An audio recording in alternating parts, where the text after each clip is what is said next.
चैतन्य प्रभु नित्यानंद।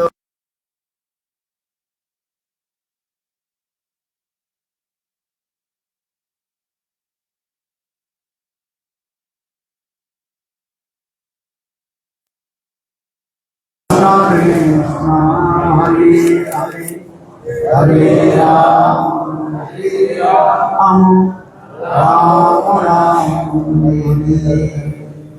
सबसे पहले प्रभात प्रभु नित्य लीला प्रविष्टम विष्णुपाद श्रीमान भक्ति एवं नित्य लीला प्रविष्टम विष्णुपाद अष्टोत्तर सदस्य श्रीमान भक्ति वेदांत नारायण श्री महाराज के अभय चरण कमलों में अनंत करोड़ षष्टांग धन्यवाद ज्ञापन करता हूं। तत्पश्चात नित्य लीला प्रविष्टम विष्णुपाद अष्टोत्तर श्रीमान भक्ति वेदांत स्वामी महाराज परम नित्य लीला भक्ति वेदांत तीर्थ गोस्वामी महाराज नित्य लीला श्रील भारती कृष्ण महाराज एवं मंत्रस्थ विराजमान समस्त सन्यासी वृंद उपस्थित समस्त वैष्णवृंद एवं परम स्नेहशिला मातृवृंद सभी के चरण कमलों में मेरा यथायथ दंडवत प्रणाम स्वीकार हो। आज जिस पावन बेला पर हम लोग उपस्थित हुए हैं अतीव सुंदर महत्वपूर्ण दिन है। आज अमावस्या तिथि भी है।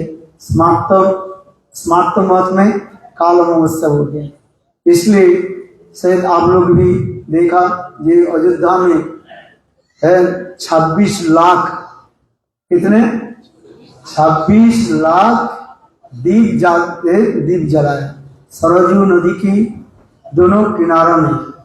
इतने विशाल ग्रीनिच उसमें वर्ल्ड गिनीज में उसमें नाम जो है लिखाया गया है। जो दूर से ताली हो जाए।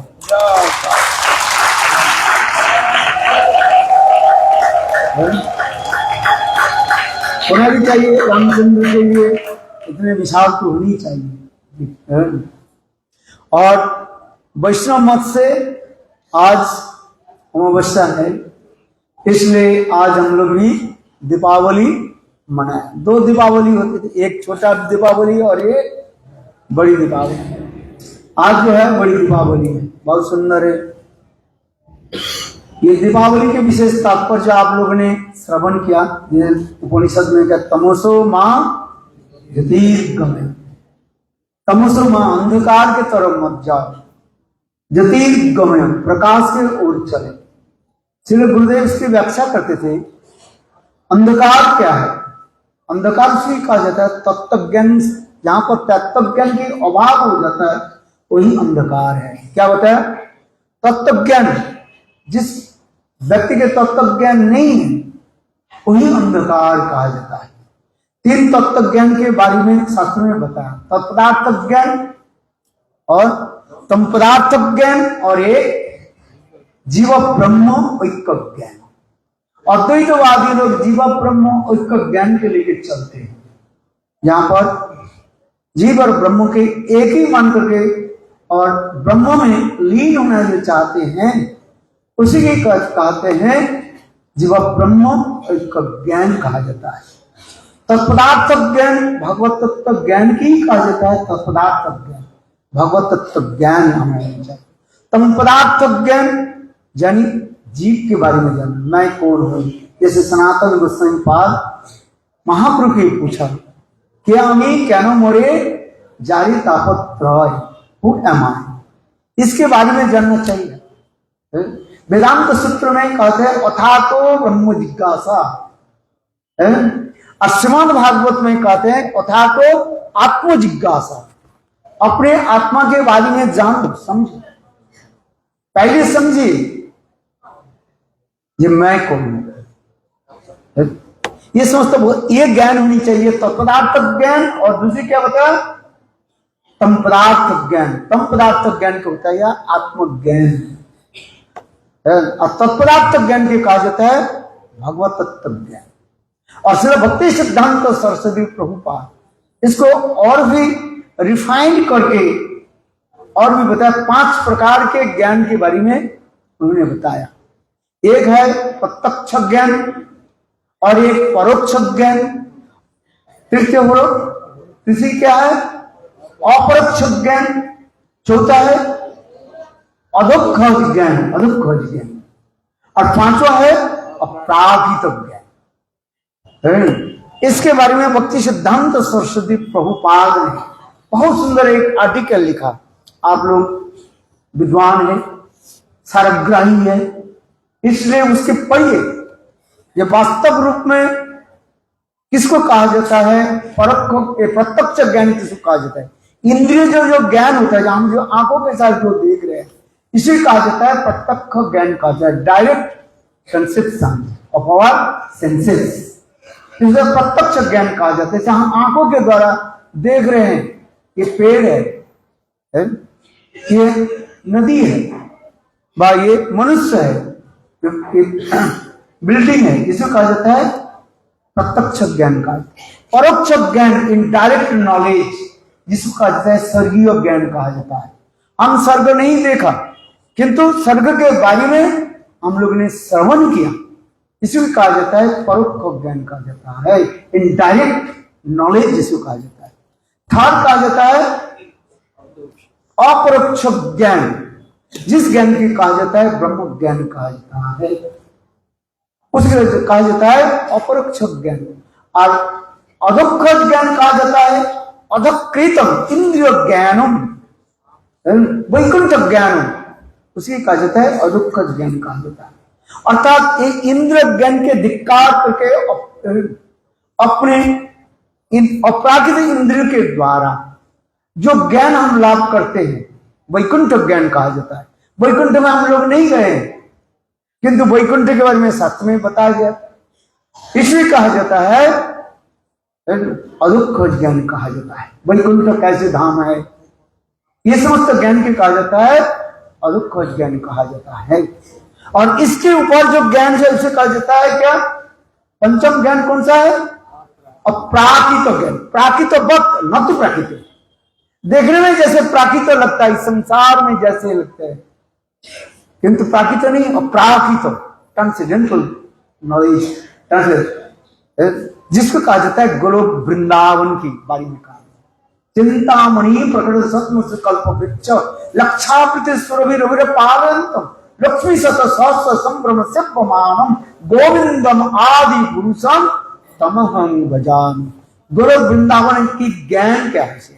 देखने में जैसे इस संसार में जैसे दिखाई पड़ता है, जिससे बृहद भागवतमृत ग्रंथ में गोप कुमार जब वृंदावन में जब पहुंचे, देख करके आश्चर्य हो गया। इस स्थान पर जैसे ब्रजवासी लोग जैसे, वहां पर ब्रजवासी ऐसे दिखाई पड़ रहे, क्योंकि शास्त्र में कहा जाता है कि संसार में हम जो कुछ भी देख रहे हैं, इस संसार के कहा जाता है अपराकृत गोलोक वृंदावन की विकृत प्रतिफलन कहा जाता है, परवर्टेड रिफ्लेक्शन है, इसी को कहा जाता है। उस जगत में जो कुछ भी है, इस जगत में वो है, किंतु कैसे विकृत होकर के प्रतिफलित हो रहा है। शायद ये शब्द के समझने में थोड़ी भी समय लगेगा। जिसे कहते हैं विकृत प्रतिफलन, किसको कहा जाता है? परवर्टेड रिफ्लेक्शन क्या है? जैसे उदाहरण दिया जाए, एक आप आरसी मिरर के सामने बैठे, तो बच्चे समझ में आ रहे? एक आप मिरर के सामने, दर्पण के सामने आप बैठे, क्या देखेंगे आप कौन सा हाथ में खाते हैं? आप राइट हाथ में खाते हैं, दाएं हाथ में खाते। आप उसके बैठ पे देखो, आपको क्या दिखाई पड़ेगा? आप जैसे बाएं हाथ में खा रहे। इसी की कहा जाता है विकृत प्रतिफलन कहा जाता है। अब गीता में भी इसमें क्या है? ऊर्ध्व मूलम अधः शाखा। गीता में ऊर्ध्व मूलम, कोई वृक्ष के केवल क्या बोले जड़ किस तरफ होता है? नीचे के तरफ, ऊपर के तरफ, नीचे के तरफ। ये गीता में कह रहा है ऊर्ध्व मूलम, मूल कहा है, जड़ कहां पर है? ऊपर के तरफ। और अधः शाखा, शाखा माने उनकी शाखा जो नीचे की तरफ है। तात्पर्य क्या? बिल्कुल अपोजिट हो। अपराकृत चित्त जगत में जो कोई वस्तु है वो समस्त वस्तु इस जगत में है, किंतु कैसे विकृत प्रतिफलन रूप में दिखाई पड़ते हैं। इसके अच्छी तरह से हम ये समझ रहे, इसलिए कह रहे हैं भक्ति सिद्धांत सरस्वती प्रभुपाद इसके सुंदर रूप में 5 प्रकार ज्ञान के बारे में बताया है। प्रत्यक्ष ज्ञान, परोक्ष ज्ञान, अपरोक्ष ज्ञान, अध्यक्ष ज्ञान और अप्राकृत ज्ञान। प्राकृत वक्त, किंतु प्राकृत नहीं, अप्राकृत उनके शरीर चिन्मय से गए। इस ज्ञान के अभाव के भी कहा जाता है अंधकार कहा जाता है। हमने कहा भक्ति सिद्धांत प्रभुपाद कहते हैं और श्रील गुरुदेव तो 52 गोस्वामी महाराज आज लेख में आ रहे हैं, दिखा रहे हैं, बोले अंधकार क्या है? आज जो अमावस्या दिन है, अंधकार क्या है? न तत्व ज्ञान के अभाव ही अंधकार है। जिसके तत्व ज्ञान जब तक नहीं हो रहा है तो इस शरीर में देह अभिमान रहता है, मैं स्त्री हूं, मैं पुरुष हूं, मेरा अनेक परिचय मैं देता रहता हूं, मैं और मेरा, मैं करते हैं। मैं क्या है? मैं जानते बंगाल में कहते हैं मैं कौन करता है? बकरी कहते हैं मैं करता है और कुछ नहीं है, मैं करता है, वो बकरी है, माने मूर्ख है। इसलिए कहते हैं तत्व ज्ञान जब तक हो जाता है तब उनकी सारी अभाव दूर हो जाता है। इसे तत्व ज्ञान की अभाव ही कहा जाता है, वो अंधकार है। और गुरुदेव कहते हैं प्रकाश क्या है? तमोसो मां ज्योतिर्गमय। ज्योति माने प्रकाश। प्रकाश क्या है? न शुद्धा भक्ति की प्राप्ति करना। जब तक जीव शुद्धा भक्ति की प्राप्ति नहीं कर रहे तब तक उनके हृदय में प्रकाश नहीं हो रहा है। अन्ना विलास का सुन्नम ज्ञान कर्मदन वृतम आनुकूल्येनो कृष्णानुशीलनम भक्तिरुत्तमा। ये उत्तमा भक्ति के बारे में करें, यथार्थ जो शुद्धा भक्ति ही ये प्रकाश है। जिसके हृदय में जब तक ये शुद्धा भक्ति प्रकाश नहीं हो रहे तब तक हम धीरे धीरे अंधकार के उनके हो सकता है आभास रूप में आ जाता है, किंतु शुद्धा भक्ति ही प्रकाश। ये शुद्धा भक्ति हमारी, जैसे हम आप दीप जलाया, देखो ये दीप क्या है? दीप के बारे में उन्हें भागवत में कई श्लोक में तो दीप के बारे में भी कहा गया है। कई 7-8 जगह में जो है दीप के बारे में भी कहा गया। समय कम है किंतु इसमें सुंदर व्याख्या है। किंतु देखो एक दीपक जलाइए, जैसे हम लोग अभी दीपक जलाया ना आर्टिकल, बड़े दीपक के नीचे क्या रहता है? अंधकार रहता है। दीपक चारी दिशा के जो है उजाला कर देते हैं, किंतु अपने नीचे अंधकार रहते हैं। किंतु अब देखो भक्ति रूपी किसी के यदि ऐसे महामुनि प्राप्त हो जाए, उसके सारे अंतर बाहर सब प्रकाश हो जाएगा। निताय गौर प्रेमानंद। ये प्रकाश है मणि, प्रेम रूपी मणि, प्रेम दान। ये दीपक जो जलाते हैं किंतु इसमें अंधकार हो सकता है, दीपक बुझ सकता है। थोड़ी सी हवा आ जाए क्या होगा? दीपक बुझ जाएगा। ज्ञान दीपे न भाष्यता। ज्ञान के भी कहीं के दीपक के साथ, प्रदीप के साथ तुलना के ज्ञानो दीपे न भाष्यता। ज्ञान रूप दीपक जलाइए, किंतु ज्ञानी को क्या हो जाता है? पतन हो जाता है। ज्ञानी के पतन हो जाता है। भागवत में ब्रह्मस्तुति में कह रहे हैं ज्ञानी के पतन हो जाता है, किंतु जिसके हृदय में भक्ति रूपी महामणि प्रकट हो जाता है वो कभी बुझेगा नहीं। बहुदेव संबंध से सुंदर तत्व सिद्धांत दिख के बताया गया। जैसे मणि प्रकाश हो, उज्जवल हिनमणि किसकी प्राप्ति हो जाए और वो उज्जवल चारी दिशा को क्या कर देते हैं? उजाला कर देते हैं। और वही मणि हजार यदि भी भूकंप भूचाल हो जाए, हजार क्या बोले ये आ जाए, आंधी तूफान भी आ जाए, किंतु वो मणि कभी बुझेगा नहीं और वो मणि क्या हो जाएगा? और भी उजाला करते रहेगा। ये हमारे शास्त्र में कहा जाता है ये भक्ति रूपी प्रेम मणि, प्रेम जिसके हृदय में प्रकट हो जाता है, यही वास्तव जो है दीपावली की ही तात्पर्य है। ये दीपावली के रसगत तात्पर्य बोलने तो बहुत कुछ है, है। इसके कथा जो है देखो, जो लोग रसिक जन है, श्री रघुनाथ दास गोस्वामी के ग्रंथ है जिसको कहा जाता है मुक्ताचरित ग्रंथ। कौन सा ग्रंथ? मुक्ताचरित ग्रंथ। इस मुक्ताचरित ग्रंथ में ये दीपावली के बारे में भी सुंदर रूप में वर्णन किया गया है। बहुत सुंदर। उसमें गोपियों के साथ, कृष्ण के साथ कैसे हास परिहास हुई, ये समस्त बहुत सुंदर। जिस मुक्ताचरित ग्रंथ में श्री रघुनाथ दास गोस्वामी अपने गुरु जगन्नंदन आचार्य के पहले वर्णना की, स्तुति की। नाम श्रेष्ठं ब्रह्मपि शचीपुत्र स्वरूपम रूपम तस्सब्रजम उरुपुरीं माथुरीं गोष्ठवाटिं राधा कुंडं गिरिवरमहो राधिका माधवासन भक्त जस्य प्रथित कृपया श्री गुरु तम नतो अस्मिन्। गुरु की वंदना की। और इसके सुंदर जो रस रूप में इतने सुंदर वो मुक्ताचरित ग्रंथ में ये दीपावली के भी उन्होंने वर्णन किया। अनेक स्थान पर दीपावली के बाद भी वर्णन है। घंटा तो दे दिया, इसका दीपावली क्या बोलेंगे? ठीक है, ब्रजवासी लोग जो घर में जो जाते हैं, ये वास्तव तात्पर्य जो क्या है, उनके हृदय में प्रेम रूपी दीपक, मणि रूपी महादीपक, ये मणि कहते कौस्तुभ मणि, गुरुदेव इसको उदाहरण देते। कई मणि के बारे में शास्त्र में बताया गया। एक है समंतक मणि के बारे में सुना आप लोगों ने, एक है कौस्तुभ मणि, और एक है आई फॉरगेट चिंतामणि के बारे में। अनेकों मणि के बारे में बताया गया। ये समझते हैं बहुत सुंदर सुंदर कथाएं जो है, केवल दीपावली के तात्पर्य क्या है, जिसके लेख लिखो तो कम से कम 10 पेज आ जाएगा। बोलो वृंदावन आज बहुत सुंदर है। आज ये दीपावली जो है ये साधारण नहीं है। स्वयं मां जसोदा जो है कृष्ण की जन्म नक्षत्र तिथि पर भी ये प्रदीप व दीप को जो है जमुना भी प्रदान करते थे। आजकल हम लोग केक काटते हैं, किंतु वास्तव में ये भारतीय सभ्यता संस्कृति नहीं है। ये तो पाश्चात्य देश की संस्कृति है केक काटना, चाकू दे केक काटना। किंतु देखो उसमें वर्णन है कृष्ण के जन्म तिथि पर, जन्म नक्षत्र पर स्वयं मां जसोदा जमुना में ब्राह्मणों के द्वारा ये दीप दान करते थे। जैसे आज हम लोग देखा ना, बहुत लोग नाव में चढ़ के दीप दान कर रहे हैं। हम तो जान नहीं था, हम तो नाव में बैठा था।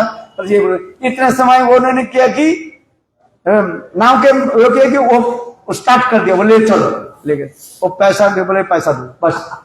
हमें कोई जाने के लिए मैं व्यवस्था नहीं किया। तो वो मैं तो बोले चलो एक दीप दान दे देता हूँ जमुना में थोड़ा आगे जाकर के।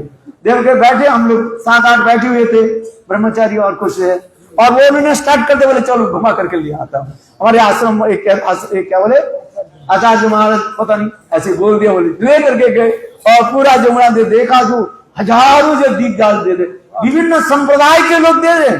ये हमारे भारतीय सभ्यता संस्कृति है। माँ जसोदा गोपाल के कृष्ण के जन्म तिथि पर व नक्षत्र तिथि पर ऐसे दीपदान करते थे। किंतु एक रहस्य उसमें भी छिपाई हुई है। माँ जसोदा गोपाल के जो है लेकर के और उनके रखा सामने छोटा बालक जो गोपाल, माँ जसोदा के अंचल पकड़ करके खड़े हुए जमुना में, और ब्राह्मण लोग मंत्र देते थे, एक एक मंत्र करके एक एक जो है दीप के जो है पानी में दे रहे।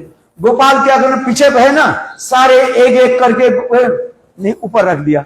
और जब दीपदान समाप्त हो गया, 108 दीपदान जब समाप्त हो गया भाई, 1108 दीपदान समाप्त हो गया, तो माँ जसोदा घूम करके देखा जमुना में एक भी दीप नहीं है। वो दोनों ने देखा क्या सब जमुना की तट पर है। कृष्ण कर माँ जसोदा कहने लगी, अरे गोपाल ये दीप तो हमने उसमें छोड़ दिया, वो कहाँ है?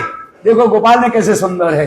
कहते माँ जो पानी में बह जाते हैं ना, मैं उनको ऊपर तट पर मैं रख लेता हूँ। बोलो ये समझते बहुत सुंदर है लीलाएं, अनेकों कथा तो है। दीपदान के महिमा क्या है वास्तव इसी कहा जाता है।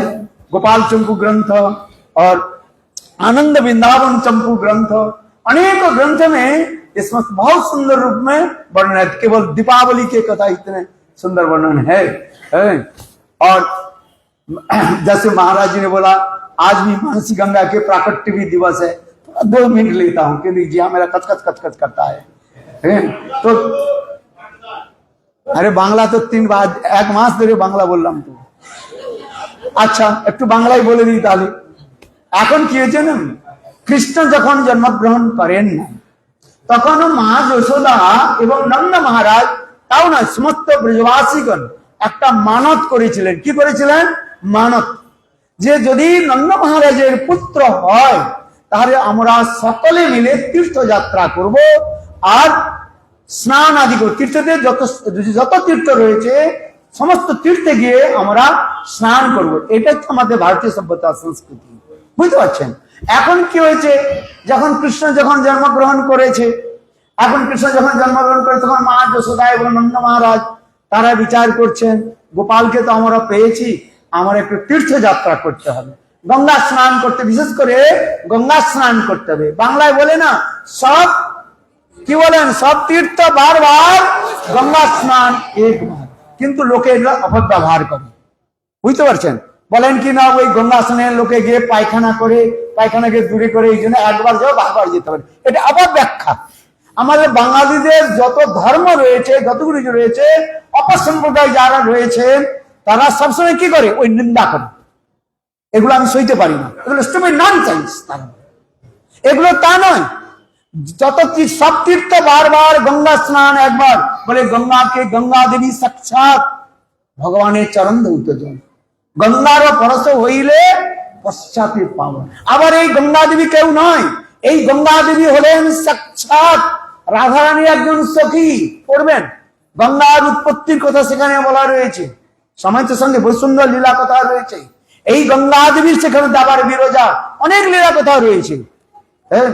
কেউ মনে করেন যে বাস এ তো গঙ্গার পদধৌত জল। গঙ্গার কেবল পদধৌত জল নয়, এটা হচ্ছে তখন নিত্য গোলক বৃন্দাবনে রাধারানীর একজন সখী রয়েছেন, তার নামও গঙ্গা রয়েছে। রাধারানীর একজন সখী রয়েছেন, তার নাম বিরজাও রয়েছে। তারা কৃপা করে এই জগতের মধ্যে প্রকট হয়েছে, অনেক সুন্দর লীলা রয়েছেন। পড়বেন, ওই যে আমার একটা গ্রন্থ রয়েছে, কি গ্রন্থ,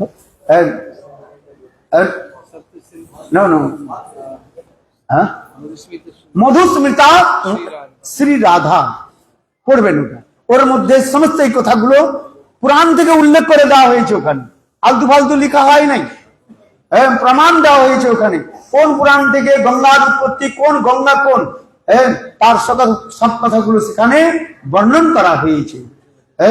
এই জন্য গঙ্গার যে প্রতি যার যেই রসের ভক্ত, সেই রসে মনে করে বাস, তাতে কি যায়, যার যেই রস সেই রস সার তনস্তে ইয়া বিচার এলে আছে তার তম।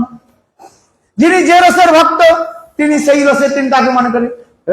কিন্তু এই গঙ্গার যে সুন্দর মহিমা রয়েছে। আবার গঙ্গার কথা বলা হয়েছে, গীতার যে কটা নাম রয়েছে বলুন তো? 18টা নাম গীতা রয়েছে, তার মধ্যে প্রথম নামটা কি? এই গঙ্গা। গীতা প্রথম নাম নয়। পড়বেন, গীতার যে 18টা নাম যে রয়েছে তার পিছনে গঙ্গা গীতা আছে সাবিত্রী, এইগুলো 18টা নাম, সেখানে গঙ্গার নাম সেখানে প্রথম রয়েছে। এই গঙ্গা কোন সামান্য বস্তু নয়। লোকে বাঙালিদের, আমি একটু, অনেকে মনে করেন যে আপনি বাঙালি বলে, কিন্তু যারা সত্য বলতে হবে। কোন ধর্মকে বা কোন জাতিকে নিন্দা করা এটা ঠিক নয়। আপনি বলবেন যে আপনি বাঙালি বলে গায়ে বেঁধি লাগছে, আপনি বাঙালি বলে আপনার, আমি তা না, যেটা সত্যই বলতে। অনেকে বলে না যে সব তীর্থ বারবার, গঙ্গা তীর্থ একবার, কেন না ওখানে লোকে পায়খানা করে। আরে মূর্খগুলো যদি পায়খানা করে তাতে কি যায়? অজ্ঞানী পুরুষ তো, ছোট বাচ্চা তো মায়ের কোলে তো পায়খানা করে, তাই না? তা বলে মা কি ফেলে দেয়? যারা অজ্ঞানী, তারা গঙ্গার মহিমা জানে না, তারা যেখানে পায়খানা করে, সেটা আলাদা কথা। কিন্তু শাস্ত্রের মধ্যে বলা রয়েছে, একবার কেউ যদি গঙ্গাতে স্নান করে তাকে সংসারে আসতে হয় না। এটাই গৌর প্রেমানন্দ। এই জন্য এই কথা শুনে নিন। এখন মা যশোদা আর হচ্ছে নন্দ মহারাজ, সমস্ত ব্রজবাসীগণ সেখানে সংকল্প নিয়েছেন, আমরা গঙ্গা স্নানে যাব। এখন কৃষ্ণ মনে মনে বিচার করছেন, এই দেখুন এই ব্রজ থেকে গঙ্গা সাগর, যেখানে মূল গঙ্গা সাগর যে স্নান করতে যান আপনারা, সেই মূল গঙ্গা স্নান এই ব্রজ থেকে কত হাজার, প্রায় 2000 কিলোমিটার। এখন তখন কোনো যানবাহন ছিল না, তখন কোনো উড়োজাহাজ ছিল না, হাওয়াই জাহাজ ছিল না, তখন ট্রেন ছিল না, তখন বাস ছিল না, তখন লোককে কিভাবে যেতে হতো? হেঁটে হেঁটে যেতে হতো, কত বিহার জঙ্গল সেগুলো পার করে যেতে হতো। তাই কৃষ্ণ মনে মনে চিন্তা করছেন যে আমার ব্রজবাসীগণ আমার দ্বারা নিত্য সিদ্ধ পরিকর, তারা এত দূর যাবে হেঁটে হেঁটে, আরে এই ব্রজের মধ্যে আমি সবকিছু প্রকট করে যাই। তখন কৃষ্ণ কি করলেন জানেন? মনের দ্বারা তিনি স্মরণ করলেন, বলে কৃষ্ণ স্মরণ করার সঙ্গে সঙ্গেই সাক্ষাৎ সেখানে গঙ্গা প্রকটিত হলেন। এখন কৃষ্ণ নিজেই বললেন ব্রজবাসীগণকে যে দেখো ব্রজবাসীগণ, দেখো তোমরা গঙ্গা শুনে যাবে, এখানে গঙ্গা আমাদের এখানে প্রকটিত হচ্ছে। এখন দেখলেন সত্যি সত্যি সাক্ষাৎ গঙ্গা দেবী তিনি ওই কার উপর বসে রয়েছেন? মকর হাঙ্গরের উপর বসে রয়েছেন। দেখবেন গঙ্গা যে বসেন হাঙ্গরের উপর বসেছেন, যমুনা বসেন মকর মানে কুমিরের উপর, কুমির কুম্ভ, আর গঙ্গা দেবী হাঙ্গরের উপর বসে রয়েছেন, দেখতে তো সুন্দর। এখন বলছেন দেখো দেখো গঙ্গা দেবী আসছেন, হ্যাঁ তখন call call call call call call করে গঙ্গা জল সেখানে প্রবাহিত হচ্ছে। হ্যাঁ, আচ্ছা এই গঙ্গাকে বলা হয় মানসী গঙ্গা বলা হয়। কৃষ্ণ আবার এক কার্যে প্রভু করেন 2, 5, 7 লীলাও তিনি করেন। কৃষ্ণ মনে মনে বিচার করছেন, এখন তো আমার ছোট বালক রয়েছে, বাল্যকাল আমার লীলা চলছে, একটু পরে আমি কৈশোর লীলা প্রকট করব। সেই কৈশোর লীলার মধ্যে আমি এই সুন্দর যে মানসী গঙ্গাতে নৌকা বিহার করব। আপনারা যাবেন কোথায়?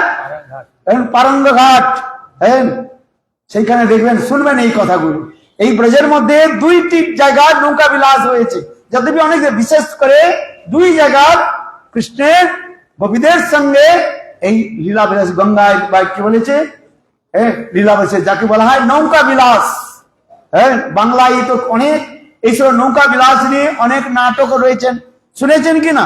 হ্যাঁ, যখন আমরা ছোট ছোট ছিলাম নৌকা বিলাস কথা শোনার জন্য এই রাত্রি রাত্রে চলে যেতাম, নৌকা বিলাস কথা শুনতাম, যাত্রা হতো তখন। এখন এই যে আমরা লৌহবন, লৌহবনে ওখানে কৃষ্ণ কি করেছেন?